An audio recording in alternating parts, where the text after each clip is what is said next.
আল্লাহ যে সমস্ত ধর্মগুলো পাঠিয়েছেন, ইহুদি ধর্ম আল্লাহ তাবারক ওয়া তাআলা হযরত মূসা আলাইহিস সালামকে প্রেরণ করে এই ধর্ম প্রতিষ্ঠিত করেছেন। খ্রিস্টান ধর্ম হযরত ঈসা আলাইহিস সালামকে প্রেরণ করে খ্রিস্ট ধর্মের প্রচার প্রসার করিয়েছেন। এগুলো সত্য ধর্ম। আমরা সেই ধর্মগুলোর উপর ঈমান আনি, নবীদের উপরও ঈমান আনি। সর্বশেষ আল্লাহ তাবারক ওয়া তাআলা ধর্ম দিয়েছেন ইসলাম, লেটেস্ট ধর্ম ইসলাম। মুহাম্মদ মুস্তাফা সাল্লাল্লাহু আলাইহি ওয়াসাল্লামের মাধ্যমে এই ধর্মের প্রচার ঘটেছে। কিয়ামতের আগে আর নতুন কোনো ধর্ম আসবে না। যেদিন ইসলাম শেষ, পৃথিবীও শেষ। আল্লাহ প্রদত্ত ধর্মগুলোকে দুই ভাগে ভাগ করা যায়। কিছু ধর্ম আসে, এগুলোর এখন আর মেয়াদ নাই। এগুলো সত্য ধর্ম, কিন্তু ওই ধর্মগুলোর এখন আর মেয়াদ নাই। ইসলাম আসার পরে সমস্ত ধর্মের মেয়াদ শেষ। কেউ যদি রোগের চিকিৎসা করতে চায় আর মেয়াদ উত্তীর্ণ ঔষধ দিয়ে চিকিৎসা করে, রোগ ভালো হবে? রোগী মারা যাবে। ওই ধর্মগুলো যেহেতু মেয়াদ উত্তীর্ণ হয়ে গেছে, সেই ধর্মগুলো দিয়ে রাষ্ট্র মেরামত হবে না, সেই ধর্ম দিয়ে সমাজ ব্যবস্থা মেরামত হবে না, সেই ধর্মগুলো দিয়ে ব্যক্তি সমস্যা, পারিবারিক সমস্যা, অর্থনৈতিক সমস্যা, বিচার বিভাগীয় সমস্যা, স্বরাষ্ট্র সমস্যা, পররাষ্ট্র সমস্যা, কোনো একটা সমস্যাও দূর হবে না। প্রত্যেকটা সমস্যার সমাধান নিতে হলে, পেতে হলে একটা মাত্র ধর্ম, সেটা হচ্ছে ইসলাম। কথা ঠিক না বেটা? যুক্তি চাও, আমি যুক্তি দিয়ে দিচ্ছি। এই জন্য আল্লাহ তাবারক ওয়া তাআলা ঘোষণা করে দিয়েছেন, ওমাই ইয়াবতাগি গায়রাল ইসলামি দীনা ফালা ইউকবালা মিন। কেউ যদি ইসলাম ছাড়া অন্য কোন ধর্ম তালাশ করে, সেটা আল্লাহর কাছে গ্রহণযোগ্য হবে না। আমরা মুসলমান, আমাদের ধর্ম পছন্দ করেছেন, মনোনীত করেছেন কে? আল্লাহ। আরো জোর বলেন কে? আল্লাহ। দুই, এই ধর্ম ছাড়া অন্য কোন ধর্ম গ্রহণযোগ্য হবে না। যারা বলে যে কোনো ধর্ম মানলেই হবে, তারা জেনে বুঝে বলতেছে না, না জেনে বলে? বলবে হুজুর আপনি তো বললেন অন্য ধর্ম মানা যাবে না, যুক্তি কি? আমি যুক্তি দিয়ে দিলাম, সেই ধর্মগুলোর এখন আর মেয়াদ নাই। কথা ঠিক না বেঠিক? আপনি বলবেন হুজুর মেয়াদ নাই, আপনি কেমনে বুঝলেন? Akash TV online, the centre of healthy culture, সুস্থ সংস্কৃতির প্রাণ কেন্দ্র। আলহামদুলিল্লাহ আলহামদুলিল্লাহ নাহমাদুহু ওয়া নাস্তাঈনুহু ওয়া নাস্তাগফিরুহু ওয়া নু'মিনু বিহি ওয়া নাতাওয়াক্কালু আলাইহি ওয়া নাউযু বিল্লাহি মিন শুরুরি আনফুসিনা ওয়া মিন সাইয়্যাতি আ'মালিনা। من يهده الله فلا مضل له ومن يضلله فلا هادي له ونشهد أن لا إله إلا الله وحده لا شريك له ونشهد أن محمدًا عبده ورسوله.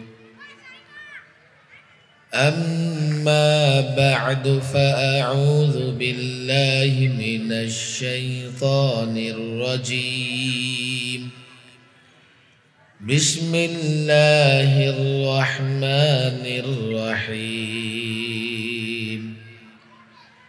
إن الدين عند الله الإسلام. صدق الله مولانا العظيم وصدق رسوله النبي الكريم ونحن على ذلك من الشاهدين والشاكرين والحمد لله رب العالمين. জামিয়া বাইতুল ফালাহ মাদ্রাসা ও এতিমখানার উদ্যোগে আয়োজিত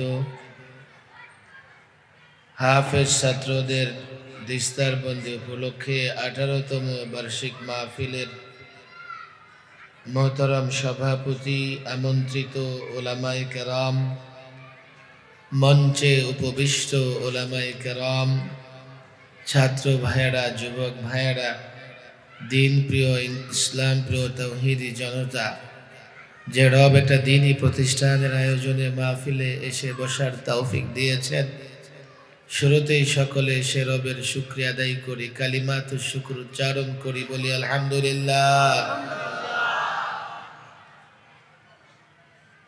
ঘনবসতি এলাকায় প্রচুর মুসলমান আছে, মুসল্লি আছে, যুবকেরা আছে এবং প্রচুর বাচ্চা কাচ্চাও আছে। মাশাআল্লাহ, পেছনে ওরা নিয়মিত যুদ্ধ চালাইতেছে। আমি জানি না মাদ্রাসার স্বেচ্ছাসেবক আছে কিনা। বাচ্চাদেরকে হয়তো প্যান্ডেলে নিয়ে আসতে হবে, না হলে নিজের বাসার পথ দেখিয়ে দিতে হবে। আমি পেছনে যে বাচ্চারা দৌড়াদৌড়ি করতেছো, তোমাদের বলতেছি, প্যান্ডেলের পেছনে একজন ছেলে, একজন বাচ্চাও দৌড়াতে পারবে না। সম্ভবত এই মাঠে না, ওয়ালের ওই পারে, এই মাঠে তো খেলার জায়গা পেয়েছে। হ্যাঁ, মুক্ত মঞ্চ আছে। এই পিছিয়ে কই, হ্যাঁ, একটু আওয়াজ কমাইতে হবে। মাহফিলে আসার জায়গা এটাও না, পেছনেও আসে, এদিক দিয়েও আসে না। আচ্ছা, মাশাআল্লাহ। আমি অনুরোধ করব, যত দূর মাইকের আওয়াজ যায়, এলাকার মুসল্লি, যুবক, যারা দ্বীনকে ভালোবাসেন, যারা মাদ্রাসাকে ভালোবাসেন, যাদের কানে আওয়াজ পৌঁছতেছে, খুব দ্রুত মাহফিলে চলে আসে। আমি যতদূর জেনেছি, আজকের মাহফিলে একেবারেই শেষ পর্যায়ে আমরা ছাত্রদের পাগড়ি প্রদান অন্যতম একটা লক্ষ্য ছিল। অলরেডি পাগড়ি প্রদান হয়ে গেছে। হয়তো কয়েক মিনিট আমি কথা বলবো, এরপরে আমরা দোয়ার দিকে যাব, দোয়া অংশগ্রহণ করব। এই জন্য আমার অনুরোধ, রাস্তাঘাটে, দোকানপাটে, যুবক, মুসল্লি যারাই দাঁড়ায় আছে, দ্রুত চলে আসে। আমি গেইটে কিছু যুবকদের দাঁড়িয়ে থাকতে দেখতেছি। একটু কষ্ট করে বসে পড়ো, তোমাদের লম্বা সময় নষ্ট হবে না। একটু বসো, দয়া করে বসো। গেইটে যারা আছি, দয়া করে বসে পড়ি, লম্বা সময় নষ্ট হবে না। দীর্ঘ সময় দেওয়ার মতো আসলে সুযোগও নাই। এই জন্যে আমার অনুরোধ, সম্ভবত এই গেটে দোকানপাটও আছে, দোকানপাটে দাঁড়িয়ে থাকা যুবক, মুসল্লি, তাদের কাছেও আমার অনুরোধ, এত কাছে মাহফিল রেখে দোকানে দাঁড়ায় থাকলে দুনিয়া এবং আখেরাতে উপকৃত হওয়া যাবে না, ক্ষতিগ্রস্ত হওয়া লাগবে। দূরে দূরে মাহফিল হয়, আমরা যাই তো যাই না। এত কাছে মাহফিল রেখে যদি নিজের কাজে ব্যস্ত থাকে, তো আল্লাহ নারাজ হবেন। এই জন্যে চতুর্দিকে কোনো আওয়াজ হবে না, লোকজনের কোনো ভিড় থাকবে না। যতক্ষণ প্যান্ডেলে জায়গা আছে, আমরা এসে বসে পড়ি। এই এলাকার নাম কি? এরশাদনগর, তাই না? আচ্ছা আচ্ছা, বিশাল এলাকা এরশাদনগর, ঘনবসতি এলাকা। আমি যতদূর জানি, হয়তোবা এখনো মাহফিলে আসার সময় হয় নাই। এলাকার লোকজন, আমি জানি, মাহফিল কর্তৃপক্ষ বলে যে রাত বেশি হয়ে গেছে, আসলে বেশি হয় নাই। এখনো দেখেন লোকজন পথে ঘাটে ঘোরাফেরা করতেছে। সাউন্ড সিস্টেম আগেরটা রাখো, বারবার চেঞ্জ করা যাবে না। আগেরটা দাও, একটু আগে যেটা ছিল, সাউন্ড একটা ঠিক করে রেখে দিতে হবে, চেঞ্জ করা যাবে না। আমার অনুরোধ, এরশাদনগরের সকল মুসল্লিদের কাছে দ্রুত অন্তত দোয়ায় এসে আমরা শরীক হই। মাহফিল তো শেষ হয়ে যাবে, দোয়াও শেষ হয়ে যাবে, অন্তত দোয়ায় যাতে আমরা অংশগ্রহণ করতে পারি সকল মুসলমানেরা ধীরে ধীরে আমরা মাহফিলে চলে আসি। আল্লাহ তাবারক ওয়া তাআলার বড় ইহসান, আমি মাদ্রাসায় এসেছিলাম 6 মাস আগে সম্ভবত। এখানে ছাত্রদের একটা তালিমি প্রোগ্রাম ছিল, তালিম তরবিয়তি প্রোগ্রাম ছিল। তখনই মূলত এই মাদ্রাসার ইতিহাস, মাদ্রাসা কমিটির আপ্রাণ চেষ্টা কি করে এখানে একটি দ্বীনি প্রতিষ্ঠান তৈরি করা যায়। মাদ্রাসার পরিচালক ইয়ং যুবক, বড় হিম্মত সাহস আছে, সেও চেষ্টা করতেছে কি করে এখানে একটি দ্বীনি প্রতিষ্ঠান দাঁড় করানো যায়। আমার ভালো লেগেছে এই জন্যে যে প্রতিষ্ঠানটা একেবারে হাইওয়ের পাশে। আল্লাহ তাবারক ওয়া তাআলা যদি কোনোভাবে হাইওয়ে পর্যন্ত একটা কমপ্লেক্স, একটা মসজিদ, একটা মাদ্রাসা বানানোর তৌফিক দেন, এটা এই এলাকার লোকদের উপরে আল্লাহ তাবারক ওয়া তাআলার সবচাইতে বড় রহমত হবে, সবচাইতে বড় রহমত হবে। কোন কমপ্লেক্স হয়ে গেলে মসজিদও থাকবে, মাদ্রাসাও থাকবে, একেবারে হাইওয়ের পাশে এই এলাকার সমস্ত বাচ্চাদের দ্বীন শিক্ষা করা, দ্বীন সম্পর্কে জানা একটা বড় একটা রাস্তা হয়ে যাবে। এই ভালো লাগা থেকেই আমাকে যখন বলছে যে এখানে কিছুটা সময় দিতে হবে, আমি রাজিও হয়েছি। প্রচণ্ড ব্যস্ততা, পেরেশানি, নানা রকমের ঝামেলার মধ্যেও আমি চেষ্টা করেছি কি করে আমার সময় মতো এসে আপনাদের সামনে কিছুক্ষণ কথা বলা যায় এবং দোয়া করে দেওয়া যায়। এই জন্যে মূলত এখানে বসা। আপনারাও মাশাআল্লাহ মাদ্রাসার ছাত্র, অনেক যুবকদেরকে আমি দেখতে পাচ্ছি আসছেন এখানে। এলাকার মানুষ বড় ব্যস্ত মানুষ, আমি জানি। হয়তো বা আরো দেরি করে মাহফিল শুরু করলে তাদের জন্য আসা সহজ হইতো, কিন্তু মাহফিল তো বিকেল থেকে শুরু হয়ে গেছে, এখন শেষ হওয়ার পালা। যাদের হাতে সময় আসে দ্রুত আসে, আসার দোয়ায় অংশগ্রহণ করে। এখানে যদি একটা দ্বীনি প্রতিষ্ঠান হয়ে যায়, এ এলাকার মর্যাদা বাড়বে, দুনিয়াবি মর্যাদাও বাড়বে, আখিরাতের মর্যাদাও বাড়বে। কোন এলাকায় মসজিদ মাদ্রাসা থাকলে তার প্রতিবেশীদের মর্যাদা এমনিতেই বাড়ে। আখিরাতে বাড়বে বলতে মাদ্রাসা যখন নিজের এলাকায় থাকবে তো স্বেচ্ছায় কিংবা অনিচ্ছায় মাঝে মধ্যেই মাদ্রাসা মসজিদে যাওয়া হবে, মন টানবে সেখানে। আবার মাদ্রাসা মসজিদে 2-4 টাকা দান করার সুযোগ হবে। এইভাবে পরকালীন ফায়দাও হবে, দুনিয়ার মর্যাদাও বাড়বে, পরকালীন ফায়দাও হবে। এই জন্য আমি আপনাদেরকে বলি বেশি বেশি দোয়া করবেন। আমার আগে মাওলানা মাদ্রাসার জন্য চাঁদা আদায় করতেছিলেন। আমি জানি না এই মহল্লার মানুষ কতটা সম্পদশালী, এই মহল্লার মানুষ কতটা দানশীল। কোথাও কোনো কিছু না জেনে তো আবদার করা যায় না, দাবি করা যায় না। এরপর আপনারা কি মনে করেন এই মহল্লার লোকজনকে আল্লাহ পয়সা দিয়েছেন তো নাকি? এখানকার লোকদের সম্পদ আছে না নাই? জাগার দাম কত এখানে? 50 লাখ, 1 কোটি। তাহলে যেই এলাকার জাগার দাম 1 কোটি টাকা হয়, কাটা না শতাংশ? কাটা। সে এলাকার লোকজন তো নিঃসন্দেহে সম্পদশালী। যে এলাকার জাগার দাম, জাগার মূল্য বেশি, আমার তো মনে হয় লালবাগ এলাকার জাগার দামও এর চাইতে একটু বেশি হবে, খুব বেশি হবে না। বাণিজ্যিক এলাকা, শিল্প নগরী, এটা নিঃসন্দেহে আল্লাহ তাবারক ওয়া তাআলা এলাকার লোকদের সম্পদ দিয়েছেন। আমি কোনো অনুরোধ করব না, আবদারও করব না। কেউ যদি দিতে চান তো প্রস্তুতি নেন, দোয়ার আগে মঞ্চে বসে আছে ওলামায়ে কেরামদের হাতে দিবেন। যাদের দেওয়ার ইরাদা আছে, আমার মাইকের আওয়াজ শুনতেছেন, আপনারা আসেন।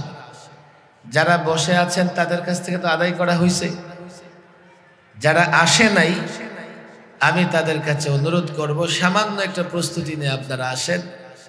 যাতে হাজারো মুসল্লি, মাদ্রাসার ছাত্র, আলেম ওলামাদের সাক্ষী রেখে মাদ্রাসায় কিছু দান করতে পারেন। আর আল্লাহ তাবারক ওয়া তাআলা আমরা দোয়া করে দেব, সেটা কবুল করে নেবেন। কথা ঠিক না বেঠিক? আমরা একটা ধর্ম মানি, ধর্ম পালন করি, ধর্মটার নাম কি? সবাই বলেন, নাম কি? আমাদের ধর্মের নাম কি? আরো জোরে, আমাদের ধর্মের নাম কি? আমরা যে ধর্ম পালন করি, আমাদের জন্য এই ধর্ম পছন্দ করেছেন কে? আমাদের জন্য এই ধর্ম মনোনীত করেছেন কে?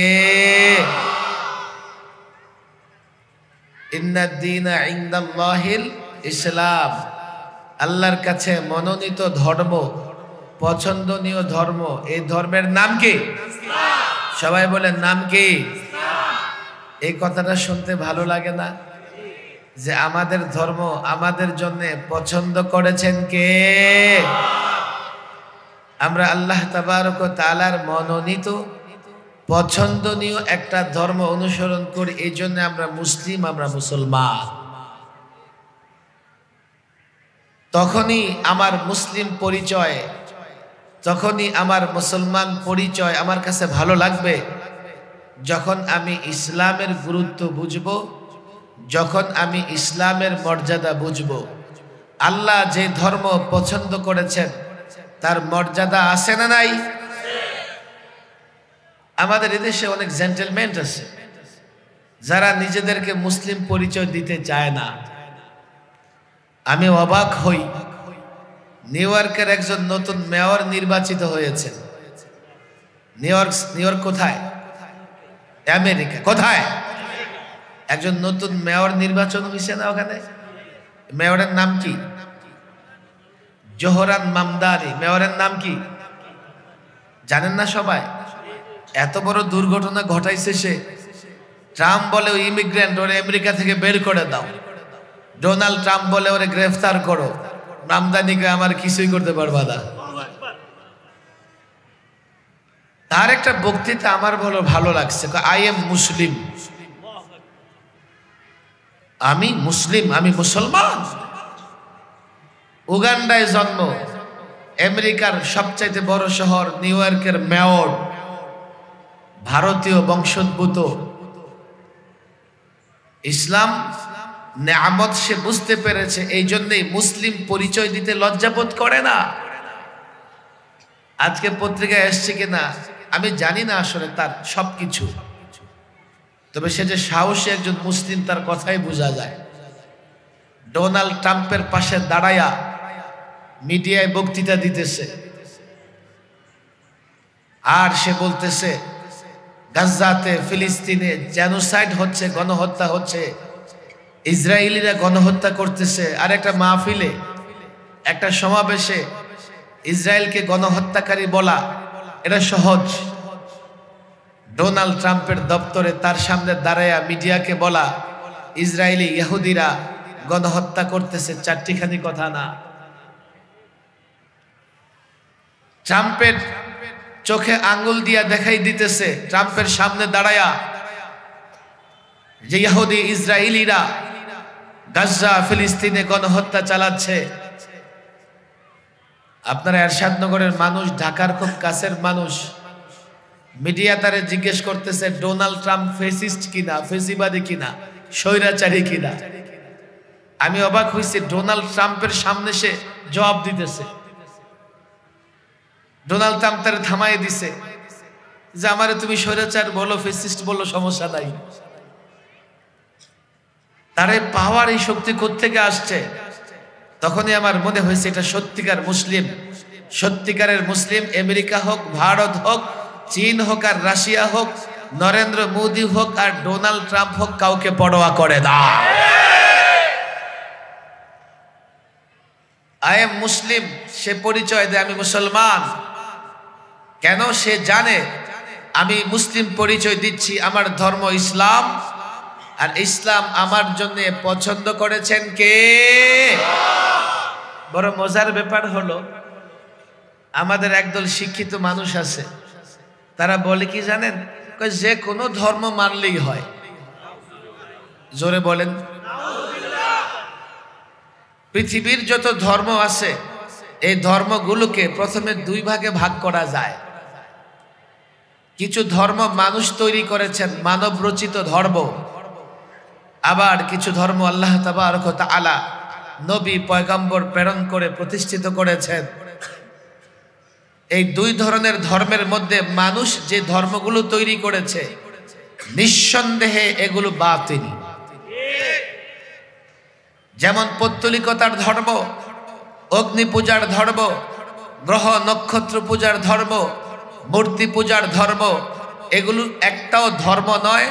এগুলো ধর্মের নামে অধর্ম, এগুলো বাতিল, এগুলো ভ্রান্ত, তাতে কোনো সন্দেহ নাই। আল্লাহ যে সমস্ত ধর্মগুলো পাঠিয়েছেন, ইহুদি ধর্ম আল্লাহ তাবারক ওয়া তাআলা হযরত মূসা আলাইহিস সালামকে প্রেরণ করে এই ধর্ম প্রতিষ্ঠিত করেছেন। খ্রিস্টান ধর্ম হযরত ঈসা আলাইহিস সালামকে প্রেরণ করে খ্রিস্ট ধর্মের প্রচার প্রসার করিয়েছেন। এগুলো সত্য ধর্ম। আমরা সেই ধর্মগুলোর উপর ঈমান আনি, নবীদের উপরও ঈমান আনি। সর্বশেষ আল্লাহ তাবারক ওয়া তাআলা ধর্ম দিয়েছেন ইসলাম, লেটেস্ট ধর্ম ইসলাম। মুহাম্মদ মুস্তাফা সাল্লাল্লাহু আলাইহি ওয়াসাল্লামের মাধ্যমে এই ধর্মের প্রচার ঘটেছে। কিয়ামতের আগে আর নতুন কোনো ধর্ম আসবে না। যেদিন ইসলাম শেষ, পৃথিবীও শেষ। আল্লাহ প্রদত্ত ধর্মগুলোকে দুই ভাগে ভাগ করা যায়। কিছু ধর্ম আসে এগুলোর এখন আর মেয়াদ নাই, এগুলো সত্য ধর্ম, কিন্তু ওই ধর্মগুলোর এখন আর মেয়াদ নাই। ইসলাম আসার পরে সমস্ত ধর্মের মেয়াদ শেষ। কেউ যদি রোগের চিকিৎসা করতে চায় আর মেয়াদ উত্তীর্ণ ঔষধ দিয়া চিকিৎসা করে, রোগ ভালো হবে? রোগী মারা যাবে। ওই ধর্মগুলো যেহেতু মেয়াদ উত্তীর্ণ হয়ে গেছে, সেই ধর্মগুলো দিয়ে রাষ্ট্র মেরামত হবে না, সেই ধর্ম দিয়ে সমাজ ব্যবস্থা মেরামত হবে না, সেই ধর্মগুলো দিয়ে ব্যক্তি সমস্যা, পারিবারিক সমস্যা, অর্থনৈতিক সমস্যা, বিচার বিভাগীয় সমস্যা, স্বরাষ্ট্র সমস্যা, পররাষ্ট্র সমস্যা, কোনো একটা সমস্যাও দূর হবে না। প্রত্যেকটা সমস্যার সমাধান নিতে হলে, পেতে হলে একটা মাত্র ধর্ম, সেটা হচ্ছে ইসলাম। কথা ঠিক না বেঠিক? যুক্তি চাও, আমি যুক্তি দিয়ে দিচ্ছি। এই জন্য আল্লাহ তাবারক ওয়া তাআলা ঘোষণা করে দিয়েছেন, ওমাই ইয়াবতাগি গায়রাল ইসলামি দীনা ফালা ইউকবালা মিন। কেউ যদি ইসলাম ছাড়া অন্য কোন ধর্ম তালাশ করে, সেটা আল্লাহর কাছে গ্রহণযোগ্য হবে না। আমরা মুসলমান, আমাদের ধর্ম পছন্দ করেছেন, মনোনীত করেছেন কে? আল্লাহ। আরো জোরে বলেন কে? আল্লাহ। দুই, এই ধর্ম ছাড়া অন্য কোন ধর্ম গ্রহণযোগ্য হবে না। যারা বলে যে কোনো ধর্ম মানলেই হবে, তারা জেনে বুঝে বলতেছে না, না জেনে বলে?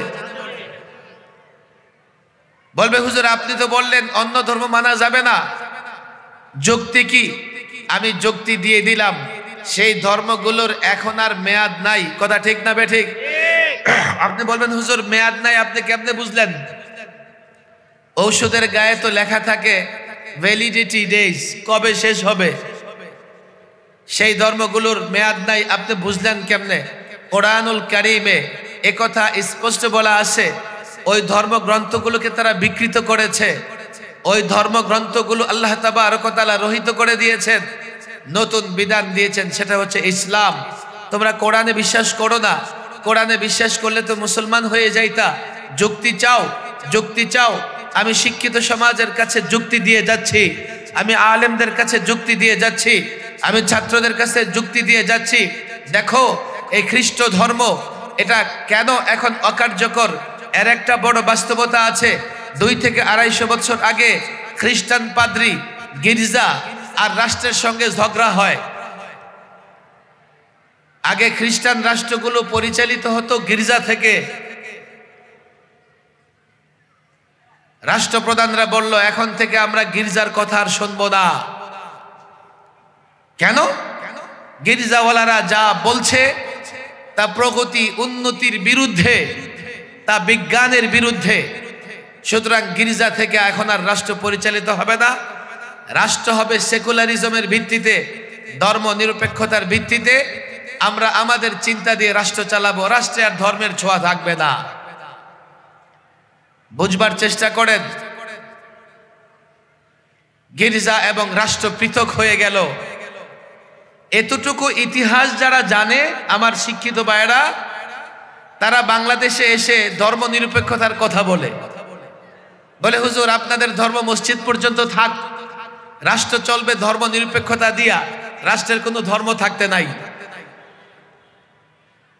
যখন রাষ্ট্র ধর্ম ইসলাম নিয়ে আন্দোলন চলতেছিল, আমরা সরকারকে বললাম রাষ্ট্র ধর্ম ইসলাম রাখতে হবে। সরকারের লোকেরা বলল রাষ্ট্র কি নামাজ রোজা পড়ে, রাষ্ট্রের ধর্মের দরকার কি? যুক্তি তো বড় মজবুত। রাষ্ট্র ধর্ম দিয়ে কি করবে? আমি বলি রাষ্ট্র কি কথা বলে? কয় না, তো রাষ্ট্র ভাষার দরকার কি? কথা ঠিক না বে ঠিক? রাষ্ট্র কাঁঠাল খায়? রাষ্ট্র কাঁঠাল খায়?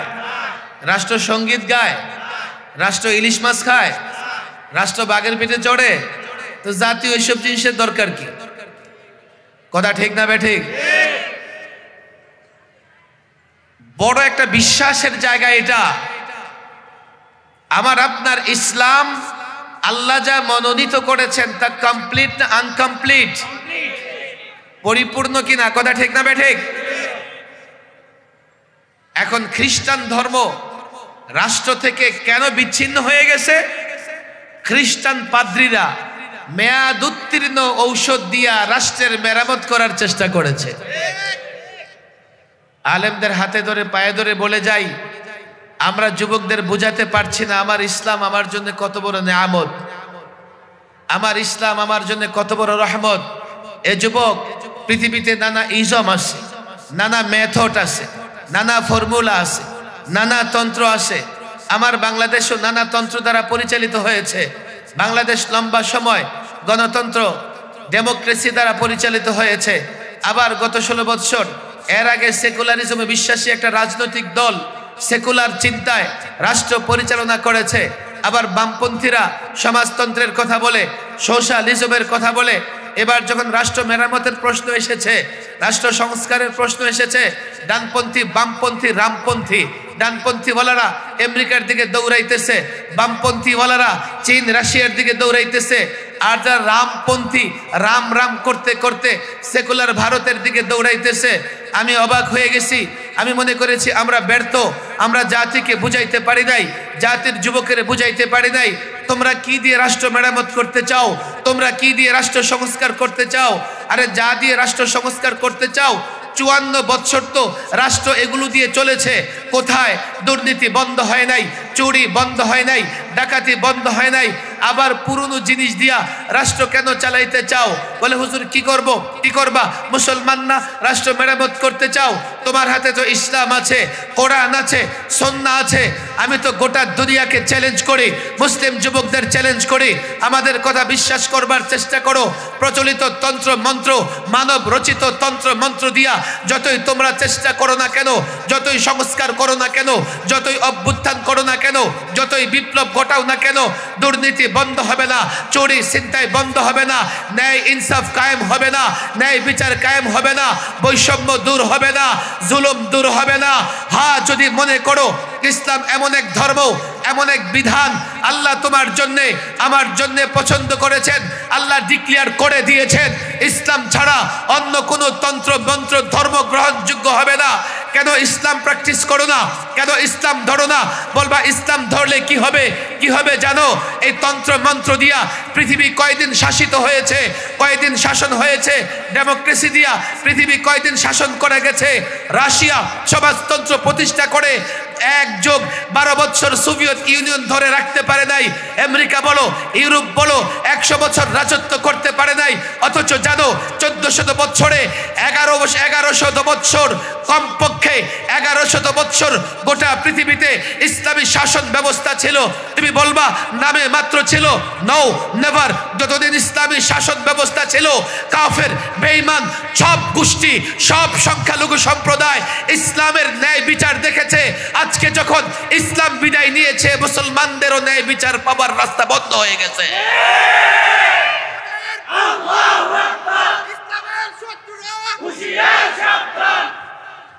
আমাদের আগে আকীদা ঠিক করতে হবে। আমাদের আকীদাই ত্রুটি, যার জন্য যুবকেরা আমাদের কথায় সাড়া দেয় না। রাষ্ট্র বলো, সমাজ বলো, সব মেরামত করার জন্য ফর্মুলা দরকার আছে না নাই? আর সেই ফর্মুলা কোরআন এবং সুন্নাহয় আমাদের জন্য দেওয়া আছে। এই ধর্মমতকে আমরা বলি ইসলাম। কথা ঠিক না বেঠিক? আমি আলেম ওলামা মাদ্রাসার ছাত্রদের প্রায় এই কথাটা বলি। আমাদের একটা ব্যর্থতার জায়গা হচ্ছে আমরা জাতিকে ইসলাম বুঝাইতে পারি নাই। আমরা এই জাতিকে ইসলাম বুঝাইতে পারি নাই। ছাত্র গেছে হাফেজ সাহেবের কাছে দুধ হাদিয়া নিয়া, হাফেজ সাহেব বলতেছে কি নিয়ে আসছো? হুজুর আপনার জন্য দুধ হাদিয়া নিয়ে আসছে। বেচারা হাফেজ সাহেব ছিলেন অন্ধ, কখনো দুধ দেখে নাই। দুধ কেমন? ছাত্র বলে হুজুর দুধ আর কেমন, সাদা। এ বেচারা তো অন্ধ, সাদা কোত্থেকে দেখবে, শুধু কালাই তো দেখে, সাদা কেমন? বেচারা ছাত্র আর কি বলবো, হুজুর সাদা কেমন? সাদা হচ্ছে বকের মতো সাদা। অন্ধ মানুষ বক দেখে না, শুধু কাউয়া দেখে। বক কোথেকে দেখবে অন্ধ মানুষ? বক কেমন? বক এমন। হাফেজ সাহেব হাত ঘুরাইতেছে, ঘুরে বলে এই দুধ আমার গলা দিয়া যাবে না। আমরা যখন যুবকেরা ইসলাম বুঝাইতে পারি না, হুজুর এগুলো আমাদের দিয়া হবে না, আপনারা আপনাদেরটা করেন। ইসলামকে সে বোঝা মনে করে, ভারী মনে করে। অথচ ইসলামে যা আছে যদি হারাম হয়, হারাম কাজে লিপ্ত হলে দুনিয়ায়ও ক্ষতি, আখিরাতেও ক্ষতি। আর ইসলাম যা হালাল করেছে সেটা দুনিয়াতেও কল্যাণে, আখিরাতেও কল্যাণে। কথা ঠিক না ঠিক? ইসলামরে কেন ভয় পাও রে ভাই? হুজুর আপনার মতো টুপি জুব্বা লাগায় মোল্লা মৌলবি হয়ে যাব। আমি বলি ওটা তো কপালে থাকতে হবে। ইসলামের যে মৌলিক বিষয়গুলো আছে, অন্তত এই মৌলিক বিষয়গুলো প্রত্যেকটা মুসলমানকে জানতে হবে এবং মানতে হবে। ইসলামের মৌলিক বিষয়গুলো যদি না জানো, না মানো, দেখো আফসোস করে লাভ নাই। নিজের ইজ্জত, নিজের পরিবারের ইজ্জত, রাষ্ট্রের স্বাধীনতা, রাষ্ট্রের সীমানা যদি রক্ষা করতে চাও, ইসলাম ছাড়া কোনো উপায় নাই। লাস্ট কথা, আমার হাতে আসলে সময় একেবারেই কম, আর আপনারাও ধীরে ধীরে আসতেছেন। আসেন, রাতভর আসেন। শেষ কথা আমি বলে যাচ্ছি, আমাদের কথা বুঝে আসে না? ইসলাম মানবেন না, দেশটাকে বাঁচাতে পারবেন না। বলে হুজুর দেশ রক্ষার সঙ্গে ইসলামের সম্পর্ক কি? আমাদের সেনাবাহিনী দিয়ে লড়াই করে দেশ আমরা হেফাজত করব। আচ্ছা, তোমার বাংলাদেশ মাত্র 56,000 বর্গমাইলের ছোট্ট একটা দেশ। এই প্রান্ত থেকে গাড়ি টান দিলে চোখের পলকে ওই প্রান্ত শেষ হয়ে যায়। বাংলাদেশ ছোট্ট একটা দেশ, জনসংখ্যা 16 কোটি, আর তোমার দুশ্মন প্রতিবেশী 150 কোটি। তোমার হাতে কি আছে? অত্যাধুনিক অস্ত্র কি আছে? কয়টা মিসাইল আছে? কয়টা যুদ্ধ বিমান আছে? কয়টা যুদ্ধ জাহাজ আছে? তোমার কয়জন সোলজার আছে বলো? তাদের শক্তির তুলনায় তোমার কিছুই নাই। তারা 3 দিকে তোমাদের জন্য কাঁটাতারের বেড়া দিয়ে রাখছে, আরেক দিকে বঙ্গোপসাগর। লড়াই করবা, শক্তিতে কুলাইতে পারবা না। পালাবার চেষ্টা করবা তো বঙ্গোপসাগরে জাপ দিয়া নিজের শরীর সমাধি হয়ে যাবে। লড়াই করতে পারবা না, পালাতেও পারবা না। যদি নতজানু হও, নিজের ইজ্জত বাঁচাতে পারবে না, বোনের ইজ্জত বাঁচাতে পারবে না, মায়ের ইজ্জত বাঁচাতে পারবে না। কিন্তু লড়াই করলেও জিততে পারবা না। করবাটা কি? পাওয়ার শক্তি তো তোমার নাই। আমি এটাই মুসলমানদের বলি, পাওয়ার যে আছে তুমি নিজেই জানো না। মুসলমানদের পাওয়ার হচ্ছে ঈমান এবং ইসলাম। কথা ঠিক না বেঠে? হুজুর বুঝে আসে না। কেন বুঝে আসবে না? এই পাওয়ার নিয়েই তো বদরের প্রান্তরে 313 জন হাজারের সশস্ত্র বাহিনীর বিরুদ্ধে দাঁড়ায় গেছিল। এই পাওয়ার নিয়ে তৎকালীন নেটো, গজওয়াতুল আহজাব, সমস্ত আরব মুশরিক ইহুদি কবিলাগুলো একজোট হয়ে আজকে যেমন আমেরিকার নেতৃত্বে নেটো বাহিনী তৈরি হয়েছে, কাফের রাষ্ট্রগুলো একজোট হয়ে মুসলমান রাষ্ট্রগুলোকে ধরাশায়ী করবার চেষ্টা করতেছে, তখন কাফের মুশরিক পৌত্তলিক একজোট হয়ে মদিনা আক্রমণ করেছিল। মদিনা দখল করবে, ইসলাম ধ্বংস করে দেবে। এই যুদ্ধ খন্দকের যুদ্ধ নামে আমরা জানি। শেষ পর্যন্ত খন্দকের যুদ্ধে ইসলাম বিজয়ী হয়েছে, মুসলিমরা বিজয়ী হয়েছে, রসুল বিজয়ী হয়েছেন, সাহাবা একরাম বিজয়ী হয়েছেন, খায়বরে মুসলিমরা বিজয়ী হয়েছেন, ইসলাম বিজয়ী হয়েছে। ইসলাম পাওয়ার, ইসলাম সুপার পাওয়ার। ইসলাম কতটা পাওয়ার তুমি জানো? রোমানদের সঙ্গে যুদ্ধে 30,000 মুসলমানদের সৈন্য আর কাফেরদের 2 লক্ষ, 30,000-এর মোকাবেলায় 2 লক্ষ টিকতে পারে নাই। আরে ভারতে তোমরা বসবাস করো, জানো যুবক, এই ভারতে সর্বপ্রথম সিন্ধ প্রদেশ দখল করে ইসলামের পতাকা যিনি উড্ডীন করেছিলেন, একজন 17 বছরের যুবক, নাম তার মোহাম্মদ বিন কাসিম।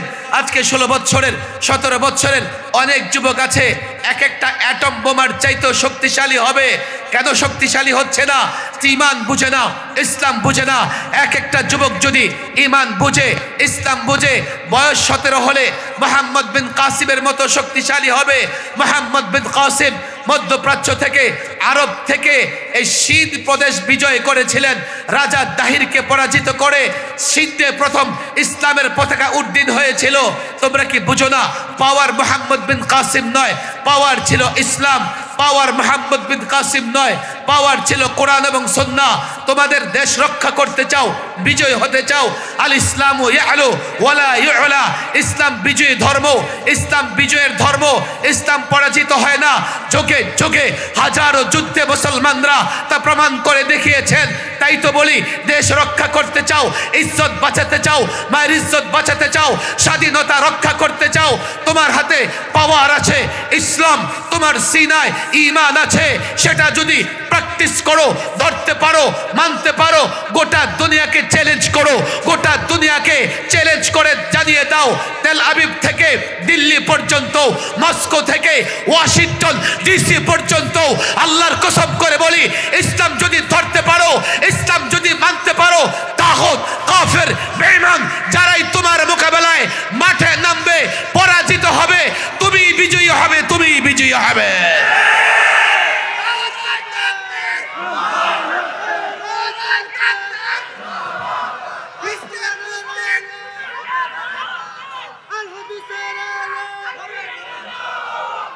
ইসলাম পাওয়ার। আর যতদিন এই মাদ্রাসাগুলো থাকে, ইসলাম থাকবে। কথা ঠিক না বেঠে? ইসলাম স্কুল কলেজে পড়ানো হয় না, ইসলাম দোকানে পড়ানো হয় না। আমি বলি না তোমরা স্কুল কলেজে পড়ো না, আমার ডাক্তার ইঞ্জিনিয়ার দরকার আছে, আছে না নাই? আমার এক ভাই স্কুলে পড়বে, কলেজে পড়বে, ইউনিভার্সিটিতে পড়বে, আমার ব্যবসায়ী ভাইয়েরা ব্যবসা করবে, ওরা আমার ভাই। কিন্তু তাদের মনে রাখতে হবে, ইসলামী প্রতিষ্ঠানগুলো তাদের অনুদান, তাদের সহযোগিতায় যদি টিকে না থাকে, দোকানদারি করবে, ঈমান ইসলাম দেশ হেফাজত করতে পারবে না। এজন্য তোমরা আমাদের ভাই। মাদ্রাসা পরিচালনার জন্য আমি যুবকদের বারবার বলি, এই মাদ্রাসাগুলো ইসলামের দুর্গ। মাদ্রাসা টিকে থাকলে ইসলাম থাকবে, মাদ্রাসা টিকে না থাকলে ইসলাম রক্ষা করা যাবে না। এজন্য আমি আপনাদের কাছে অনুরোধ করে যাই, বাইতুল ফালা মাদ্রাসা এতিমখানা, এটা কয়েকবার আঘাতপ্রাপ্ত হয়েছে। আমি দোয়াও করে যাব আজকে, আল্লাহ যেন এখানে একটা বিশাল জামিয়া প্রতিষ্ঠা করার তৌফিক দান করেন। মাদ্রাসা কমিটির লোকদের আমি বলি, আমি শুনেছি আপনাদের ত্যাগ এবং কুরবানি আসে, কিন্তু মাদ্রাসার খেদমত ইখলাসের সঙ্গে করবেন। যতক্ষণ সম্ভব মাদ্রাসার পরিধি বাড়াবেন, মাদ্রাসার বর্ডার বাড়াবেন। একটা সময় হতে পারে এখানে 10,000 ছাত্র হয়ে যাবে, তো তখন দেখা যাবে যে ছেলেদের বাথরুম করার জায়গাও থাকবে না। আর এই মাদ্রাসা যখন বড় হবে, দারুল উলুম দেওবন্দের উসিলায় আল্লাহ পুরা ইউপি, পুরা দিল্লিকে চমকায় দিচ্ছেন। হাটহাজারী মাদ্রাসার এক মাদ্রাসা, পটিয়া মাদ্রাসা, লালবাগ মাদ্রাসা, যেখানে দ্বীনি প্রতিষ্ঠান হয়, সেখানকার মানুষের মর্যাদা এবং এলাকার মূল্য আল্লাহ বাড়াইয়া দিয়ে থাকেন। এজন্য আপনারা এই মাদ্রাসায় সহযোগিতা করবেন। আমি বলছিলাম, যারা আসেন আপনারা তো দিচ্ছেন, এমন কেউ কি আসেন যে স্টেজে আলেমদের হাতে মাদ্রাসার জন্য 10,000, 20,000, 5,000 টাকা দিতে চান, মাত্র 1 মিনিট সময়, এখন দোয়া হয়ে যাবে। এমন কেউ কি আছেন স্টেজে আলেমদের হাতে 20,000, 10,000, 5,000 টাকা দিতে চান? 1 মিনিট 30 সেকেন্ড চলে গেছে মনে হয়, 30 সেকেন্ড আছে। যারা দিতে চান নিয়ে আসেন, এখন দোয়া হয়ে যাবে। আসেন কেউ, বলেন 2,000 পারলেও নিয়ে আসেন, 1,000 পারলেও আলেমদের হাতে দিয়ে যান সরাসরি স্টেজে। আসেন কেউ?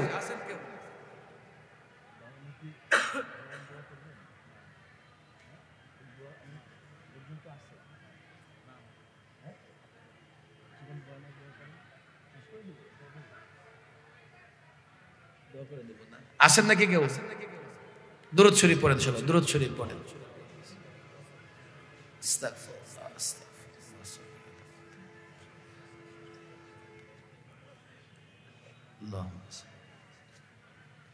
একদম খালি হাতে একজন যুবক নাই রে, মোবাইল একটা হারাই গেলে কালকে তো 20,000 টাকা জরিমানা লাগবে। তখন টাকা কোত্থেকে বেরোইব? দামি দামি মোবাইল নিয়ে পকেটে ঘুরতে আসো, লজ্জায় দাঁড়াইতেছে না, হুজুর 1,000 টাকা কেমনে দেই? যে 1,000 টাকা দিবা, তারপরে যারা দিবে ওদের সওয়াব তার আমল নামায় জমা হবে। মাশাআল্লাহ, কত? 1,000 টাকা। মাশাআল্লাহ, এই তো 2 জন 1,000 টাকা। কি নাম? হাফেজ মাইনুদ্দিন সাহেব 1,000। এই নিবে কে? এগুলো জমা রাখেন। আসেন আসেন আসেন, তার 30 সেকেন্ড বাড়াই দিলাম, দিয়ে দেন। মাশাআল্লাহ, 2,000 টাকা চলে আসছে।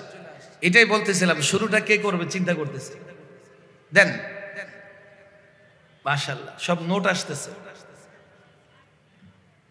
হ্যাঁ, আর কেউ আসেন? এদিক থেকে কেউ নাই? বাদিকে আসেন কেউ? 500 হলেও দেন। আচ্ছা, রোমালে দিবেন তাই নাকি? গোপনে দান করবেন? তা ছাত্র রোমাল দিবেন 30 সেকেন্ডে, ওনারা গোপনে দান করবে। মাশাআল্লাহ, গোপনে দানেও সওয়াব আছে।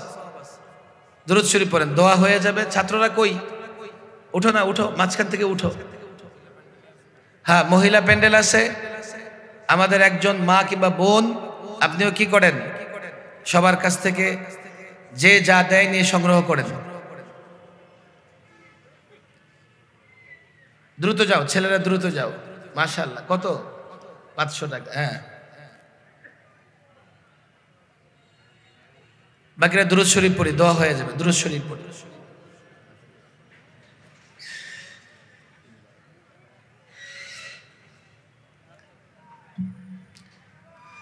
এখন গোপনে দেন, যে যা দিবেন দিয়ে দেন। 10 টাকা, 5 টাকা দিয়ে দেন। তাড়াতাড়ি করো, তাড়াতাড়ি করো।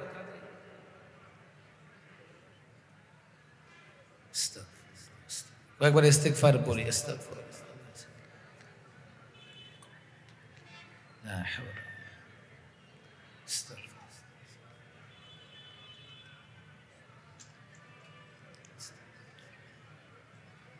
اللهم أنت السلام ومنك السلام، تباركت يا ذا الجلال والإكرام.